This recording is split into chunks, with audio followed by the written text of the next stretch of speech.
Welcome to Asian ID, in a world where numbers swell beyond imagination and stories flicker in vertical frames faster than a heartbeat. Have you ever wondered what it truly takes for one face to stand still in the storm when the short drama market surges to 67.7 billion and screens are flooded with thousands of fleeting narratives? Does any single presence still have the power to linger in memory, and when that presence belongs to Zhai Yiying, quietly yet relentlessly conquering the screen? Isn't the real question no longer how famous she is, but why she cannot be replaced? What kind of force allows a young actress to carry 10 upcoming dramas at once, pairing with one leading man after another, yet never dissolving into repetition? Is it luck, timing, or something far more deliberate, something forged through invisible hours of discipline and emotional excavation? When audiences eagerly debate whether her chemistry shines brighter with Zhai Yiying, or Hae-in, aren't they really asking a deeper question? What makes connection feel ill? Perhaps the answer begins in transformation, doesn't it? In The Dark Side of the Sun, when she split herself into 3 identities,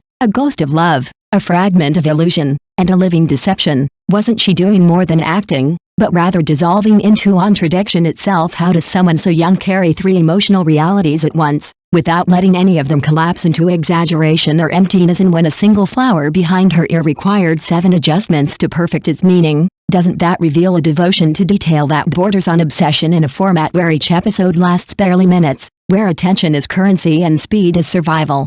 Isn't such meticulousness almost rebellious? Why insist on nuance in a system built for instant gratification, unless you believe that even the shortest story deserves to breathe? Yet the industry itself is changing, isn't it? From chaotic bursts of exaggerated plot twists to a slow migration toward quality and coherence, isn't the short drama world undergoing its own identity risks? When productions like Emdra and Midsummer dominate with billions of views, doesn't it signal that audiences are no longer satisfied with noise, but crave resonance? And in this moment of transition, who survives if not those who can evolve? When thousands of actors compete in a system that rewards both speed and depth, isn't versatility the only true currency left? Isn't that where Zhai Yiying quietly secures her place, not as a fixed image, but as a shifting presence? Consider her so-called 3 explosions in a month. Isn't that itself a paradox of endurance and first taste? She becomes the fragile yet resilient newcomer, navigating cruelty with clarity. Doesn't her softness conceal a sharper strength in years of peace, where she moves between innocence and authority?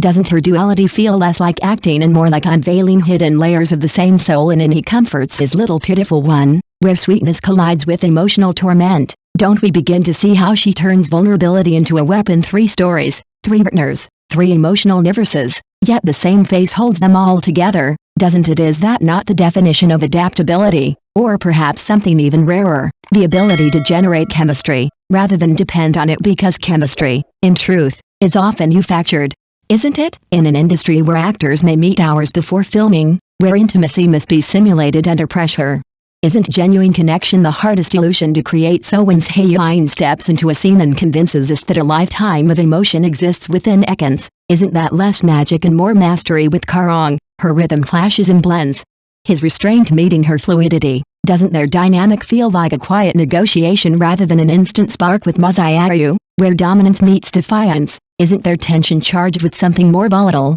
a thing closer to rivalry than romance? And with Hae-in, whose repeated collaborations form a rare continuity, doesn't their familiarity evolve into something almost dangerous in its comfort? So which pairing is best? Truly, is it the one that burns brightest, or the net that lingers longest after the screen fades? Or is the better question whether she is the constant that makes every pairing work in the first place, beyond appearance, beyond the so-called sweet girl label?